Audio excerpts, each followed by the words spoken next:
Good afternoon વિદ્યાર્થી મિત્રો. ધોરણ 12ના રસાયણ વિજ્ઞાનમાં ઓનલાઈન વિડીયો લેક્ચરમાં આપ સર્વે મિત્રોનું હાર્દિક સ્વાગત છે.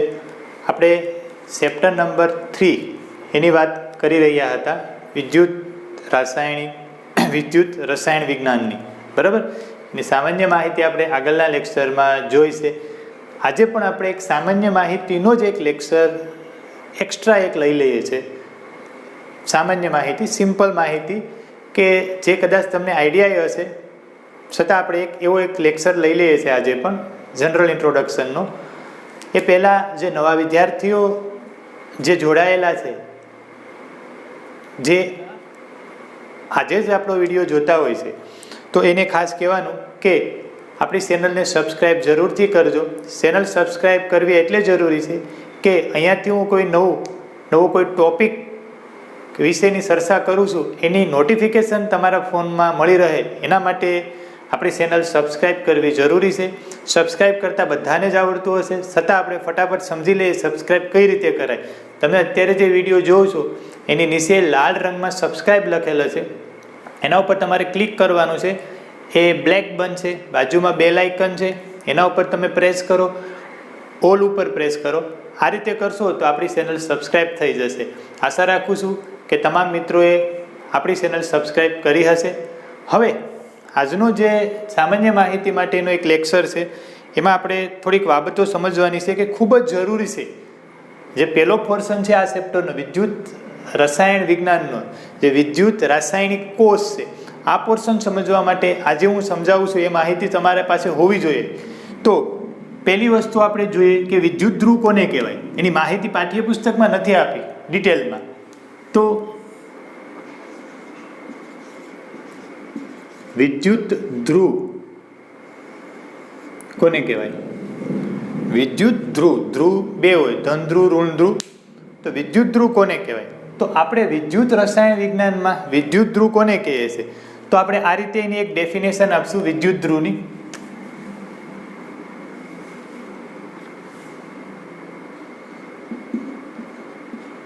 દ્રાવણમાં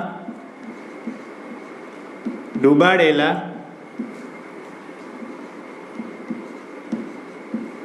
ધાતુના સળિયા જેવા કે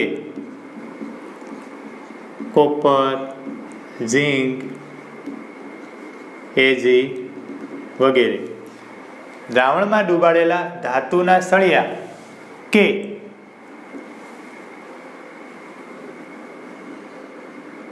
ગ્રેફાઇટ, પ્લેટિનમ જેવા નિષ્ક્રિય સળિયાને વિદ્યુત ધ્રુવ કહેવાય. મતલબ સિમ્પલ મિત્રો કે આપણી પાસે એક પાત્ર છે, એની અંદર એક આપણે દ્રાવણ લઈ લઈએ. સપોઝ કે આપણે આ કોપર સલ્ફેટ એકવીએસ લઈ લીધો છે. એકવીએસ એટલે તમને ખબર છે જલીય, કોપર સલ્ફેટ ક્ષાર છે, એનું જલીય દ્રાવણ લઈ લીધું આ. બરાબર. હવે એમાં આપણે કોઈ પણ સળિયો ડૂબાડીએ, સપોઝ કે અહીંયા કોપરનો સળિયો ડૂબાડીએ, તો એ સળિયાને શું કહેવાય? વિદ્યુત ધ્રુવ. સિમ્પલ ભાષામાં કહેવાય. આખા ચેપ્ટરમાં વિદ્યુત રસાયણના આખા પોર્શનમાં જે પણ દ્રાવણમાં જે પણ તમે સળિયા ડૂબાડશો, આપણી સિમ્પલ ભાષામાં કહીએ તો એને શું કહેવાય? વિદ્યુત ધ્રુવ. બરાબર. એટલે કીધું દ્રાવણમાં ડૂબાડેલા. પછી સળિયા ધાતુના હોઈ શકે, ધાતુના સળિયા હોય એ સક્રિય હોય. ધાતુના સળિયા કે કેટલાક નિષ્ક્રિય સળિયા છે, એ કોઈ પ્રક્રિયામાં ભાગ નહીં લે, નિષ્ક્રિય. ગ્રેફાઇટ છે, પ્લેટિનમ છે, એયુ છે, સોનું, એ બધા સળિયા છે એ નિષ્ક્રિય છે. તો નિષ્ક્રિય કે સક્રિય જે સળિયાઓ ડૂબાડીએ છે દ્રાવણની અંદર, એને શું કહેવાય? વિદ્યુત ધ્રુવ. એટલે આને શું કહેવાશે? કોપરનો જે સળિયો છે એને વિદ્યુત ધ્રુવ કહેવાશે. એટલે સમજાઈ ગયો છે તમને હવે તો સિમ્પલ. વિદ્યુત ધ્રુવ એટલે દ્રાવણમાં ડૂબાડેલા સળિયાને શું કહેવાય? વિદ્યુત ધ્રુવ કહેવાય. એટલે આ એક બાબત તમારે સમજવાની. આખા ચેપ્ટરમાં વિદ્યુત ધ્રુવ ઘણી વખત લખાયેલા આવશે, તો એને તમારે સમજવાનું. જે સળિયાઓ દ્રાવણમાં ડૂબાડેલા છે એને આપણે કહીશું વિદ્યુત ધ્રુવ. હવે બીજી વસ્તુ આપણે સમજીએ.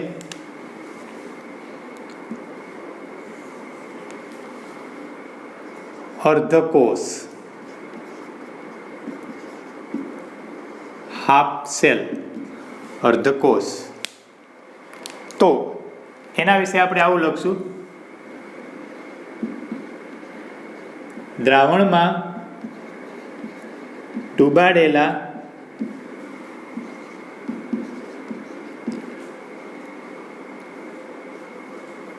સળિયા અથવા તો વિદ્યુત ધ્રુવ લખી નાખો. દ્રાવણમાં ડૂબાડેલા વિદ્યુત ધ્રુવ અને દ્રાવણને, તો થોડુંક આપણે આ રીતે લખીએ: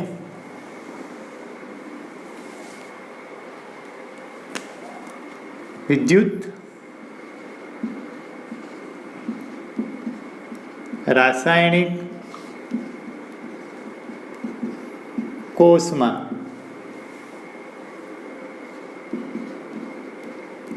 દ્રાવણમાં ડૂબાડેલા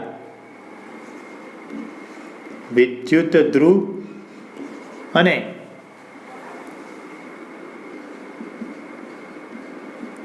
દ્રાવણને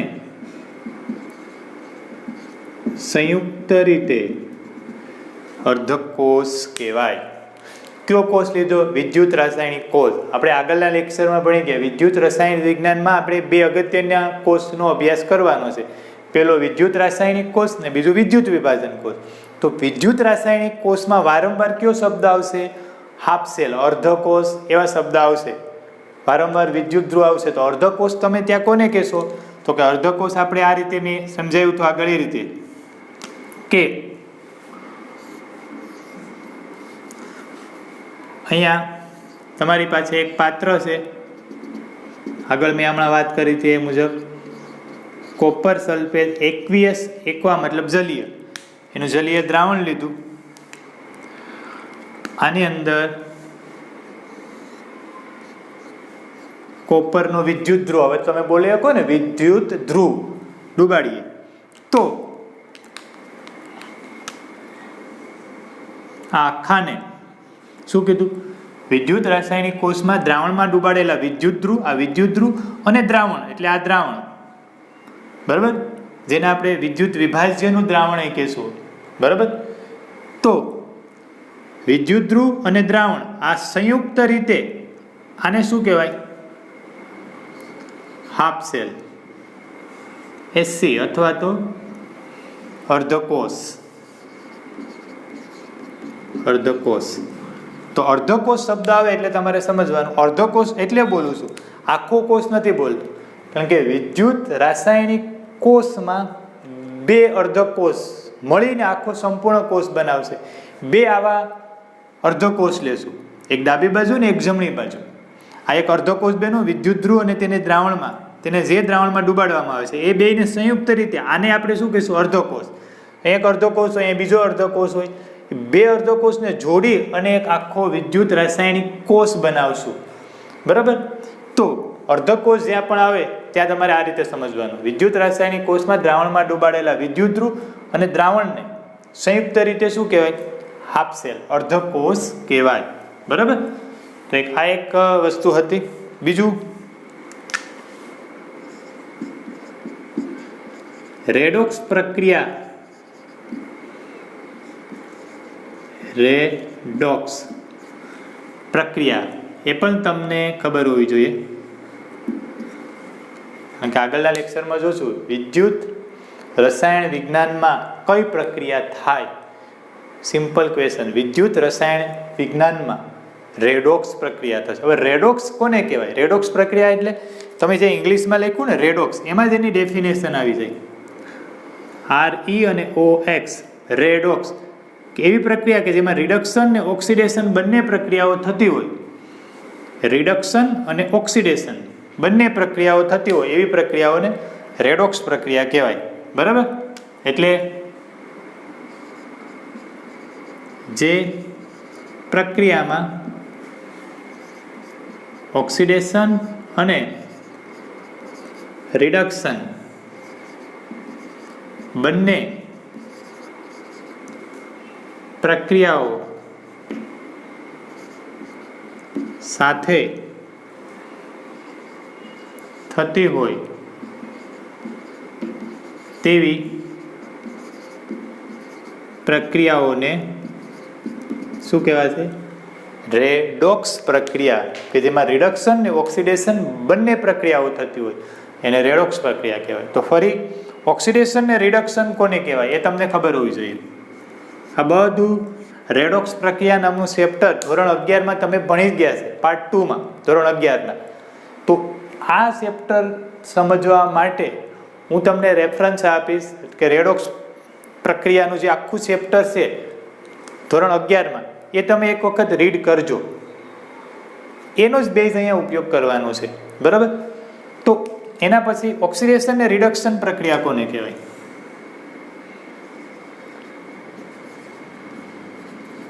ઓક્સિડેશન પ્રક્રિયા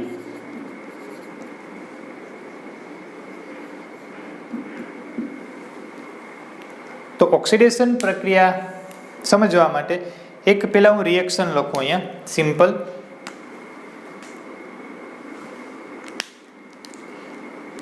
તમારી પાસે ઝીંકનો સળિયો છે, આ એક તીર Zn+2 aqueous +2 ઇલેક્ટ્રોન આવું લખેલ છે. બરાબર. તો ઓક્સિડેશન પ્રક્રિયામાં એવું થાય કે પદાર્થ ઇલેક્ટ્રોન ગુમાવે તો એને ઓક્સિડેશન પ્રક્રિયા કહેવાય. સમજો. નંબર 1, પદાર્થ ઇલેક્ટ્રોન ગુમાવે તેવી પ્રક્રિયાને શું કહેવાય? ઓક્સિડેશન પ્રક્રિયા. હવે જો જ્યારે ઇલેક્ટ્રોન જમણી બાજુ હોય ને, જમણી બાજુ, ડાબી બાજુ જમણી બાજુ, જમણી બાજુ અહીંયા 2 ઇલેક્ટ્રોન છે. જમણી બાજુ ઇલેક્ટ્રોન હોય એનો મતલબ પદાર્થ ઇલેક્ટ્રોન ગુમાવે છે. યાદ રાખજો, જમણી બાજુ ઇલેક્ટ્રોન હોય ત્યારે પદાર્થ હંમેશા ઇલેક્ટ્રોન ગુમાવે છે. અથવા તીર તમે પકડો તો ઝીંક તીર છે આ બાજુ, એનો મતલબ ઇલેક્ટ્રોન દૂર કરે છે. તીરની દિશા આમ છે એનો મતલબ ઝીંકમાંથી ઇલેક્ટ્રોન દૂર થાય છે. બરાબર. તો આ ઝીંક છે 2 ઇલેક્ટ્રોન ગુમાવે છે. તો પદાર્થ, કોઈ પણ પદાર્થ જો ઇલેક્ટ્રોન ગુમાવે તો એ જે પ્રક્રિયા છે એને શું કહેવાય? ઓક્સિડેશન પ્રક્રિયા કહેવાય. તો ઇલેક્ટ્રોનને આધારે ઓક્સિડેશનની વ્યાખ્યા આ રીતે આપી શકાય. બીજી પણ વ્યાખ્યા છે, ઘણી બધી છે,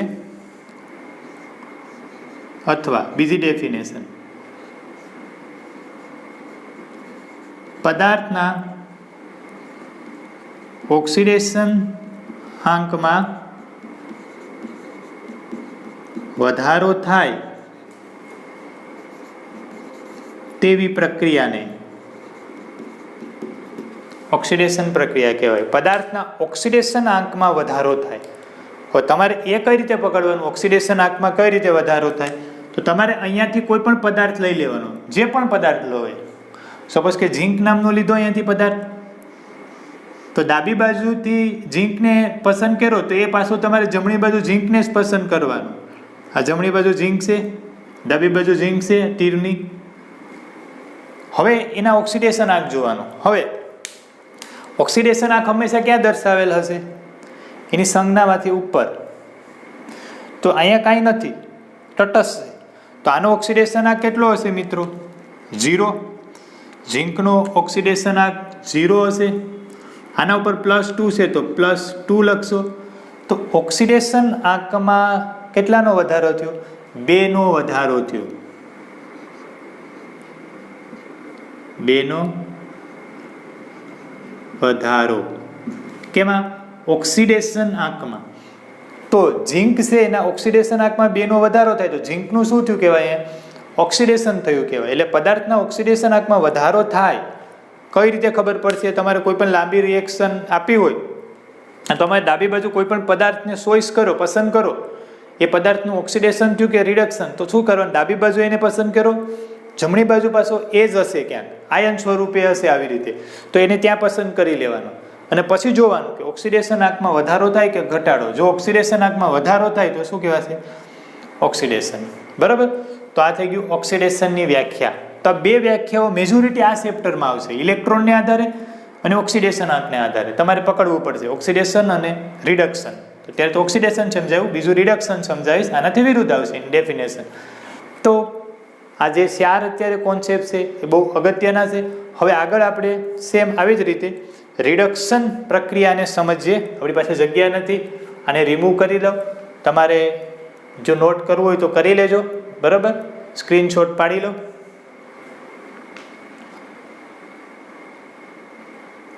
હવે આગળ જોઈએ, આગળની ડેફિનેશન બધી.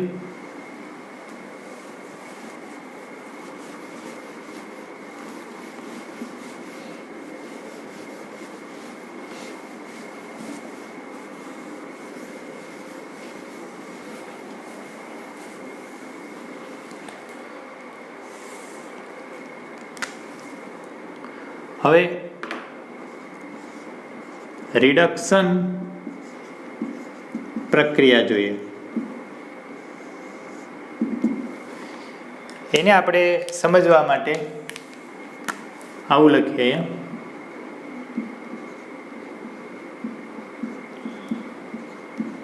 એક પ્રક્રિયા લખું છું. હવે તમે આગળ તમે જોયું છે એ બેઝનો ઉપયોગ કરીએ. ત્યાં તીરની ડાબી બાજુ ઓક્સિડેશન પ્રક્રિયામાં તીરની જમણી બાજુ ઇલેક્ટ્રોન હતા, અહીંયા તીરની ડાબી બાજુ ઇલેક્ટ્રોન છે.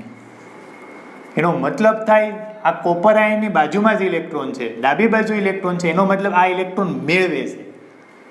તીરની દિશામાં હોય ને આમ આ બાજુ જમણી બાજુ, તો એ પદાર્થ ઇલેક્ટ્રોન ગુમાવે છે એવું કહેવાય. જો ડાબી બાજુ હશે તો ઇલેક્ટ્રોન મેળવે છે એવું કહેવાશે. બરાબર. હવે કોઈ પણ રિએક્શન છે, કોઈ પણ પ્રક્રિયા વિદ્યુતીય રીતે તટસ્થ હોવી જોઈએ, વિદ્યુતીય રીતે તટસ્થ હોવી જોઈએ. હવે આમાં +2 વીજભાર છે આના ઉપર, અહીંયા 2 ગુણ્યા ઇલેક્ટ્રોનનો વીજભાર માઇનસ એટલે -2 છે, સમજાય છે? આનો વીજભાર +2 છે, પ્લસ આનો વીજભાર -2 છે, તો ટોટલ કેટલો થશે? +2 ને -2 0. તો અહીંયા પણ કેટલો છે? 0. કોપર ઉપર કાંઈ છે નહીં, 0. એટલે પ્રક્રિયા હંમેશા વીજભારની દ્રષ્ટિએ તમારે તટસ્થ કરવી જોઈએ. એટલે આ તટસ્થ છે વીજભારની દ્રષ્ટિએ. હવે તમને આગળ રિડક્શન પ્રક્રિયા માટે હું સમજાવું. પેલા ઇલેક્ટ્રોનને આધારે હું ડેફિનેશન આપું તો તમે આવું કહેશો કે જો પદાર્થ ઇલેક્ટ્રોન મેળવે તો તે પ્રક્રિયાને શું કહેશો? રિડક્શન પ્રક્રિયા કહેશો. ઇલેક્ટ્રોન મેળવે તો રિડક્શન પ્રક્રિયા કહેવાય. અથવા તમે આમ પણ કહી શકો ઓક્સિડેશન આંક પકડો. તો અહીં તમે કોપર પકડો છો તો કોપરથી કોપર જવાનું, કોપરથી કોપર જાઓ તો અહીંયા કોપરનો ઓક્સિડેશન આંક કેટલો હતો મિત્રો? તો કોપરનો ઓક્સિડેશન આંક ઉપર દર્શાવેલો હોય, +2 હતો. અહીંયા કેટલો છે? 0. તો +2 માંથી 0 થયો તો 2 નો ઘટાડો આવ્યો, +2 માંથી 0 થઈ ગયું તો 2 નો ઘટાડો થયો. તો રિડક્શન પ્રક્રિયા માટે આવું કહેવાય. જો પદાર્થના ઓક્સિડેશન આંકમાં ઘટાડો થાય તો તે પ્રક્રિયાને શું કહેવાય? રિડક્શન પ્રક્રિયા કહેવાય. સમજાય? તો આ રીતે આ બે ડેફિનેશન આપણે યાદ રાખવાની છે આ ચેપ્ટર માટે. પહેલા પોર્શનમાં જે ચેપ્ટરનો પહેલો પોર્શન છે એમાં ઓક્સિડેશન રિડક્શનની વ્યાખ્યાઓ આ રીતે, અથવા તો ઓક્સિડેશન રિડક્શન પ્રક્રિયાઓ તમારે સમજવા માટે આ બે વસ્તુ તમારી પાસે આનું નોલેજ અથવા તો આનું નોલેજ હોવું જોઈએ, બરાબર. તો આ થઈ રિડક્શન પ્રક્રિયાની વ્યાખ્યા. હવે એનોડ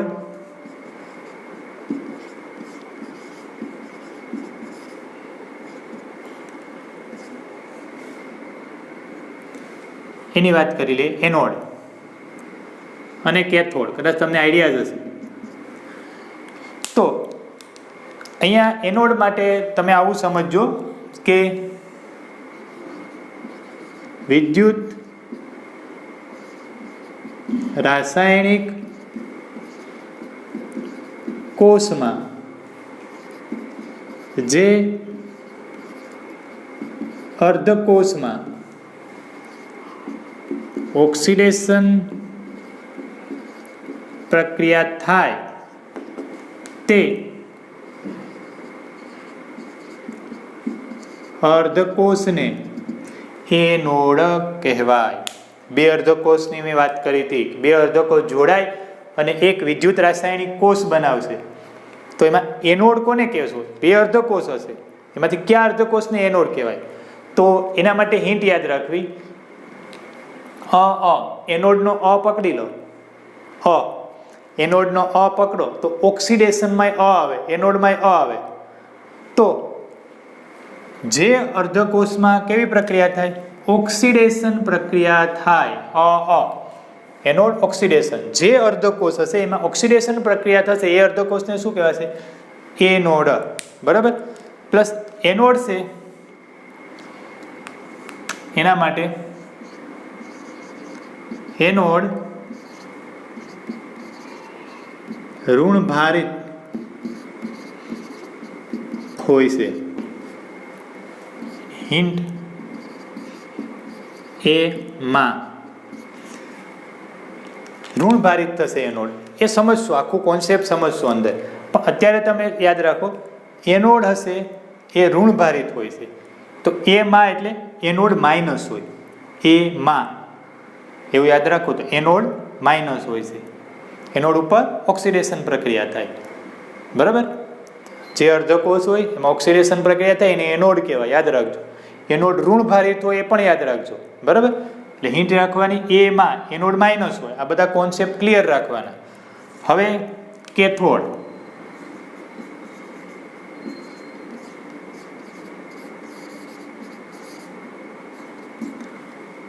કેથોડ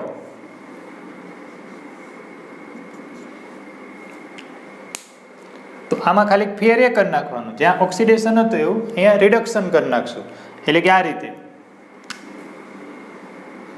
વિદ્યુત રાસાયણિક કોષમાં જે અર્ધકોષમાં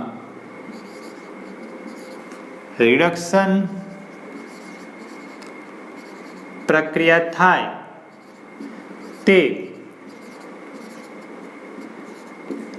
અર્ધકોષને શું કહેવાનું? કેથોડ કહેવાનું. બરાબર. રિડક્શન પ્રક્રિયા થાય. હિન્ટ યાદ રાખો. કેરી કેથોડ ઉપર રિડક્શન થાય.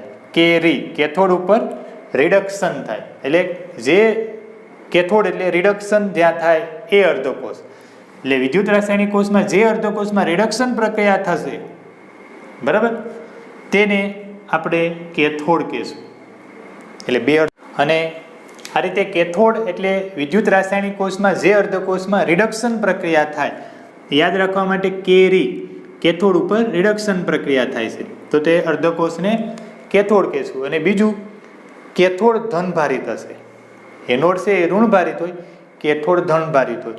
હિન્ટ યાદ રાખવાની કેથોડ હંમેશા પ્લસ હોય. પ્લસ એટલે ધનને આપણે પ્લસ કહીએ, ઋણને આપણે માઇનસ કહીએ છીએ. તો એક હિન્ટ બનશે કેથોડ પ્લસ હોય. બરાબર. તો આ આપણો બેઝિક લેક્ચર હતો આજનો. આ તમને આવડતું હશે તો વિદ્યુત રાસાયણિક કોષ જે પહેલો પોર્શન છે વિદ્યુત રસાયણ વિજ્ઞાનમાં, એમાં આવા બધા જે નાના નાના કોન્સેપ્ટ આવશે એ તમને સમજવામાં સહેલા પડશે. તો આ તમે યાદ રાખી લેજો જેથી આગળના લેક્ચર છે એ રસપ્રદ બને. Thank you very much.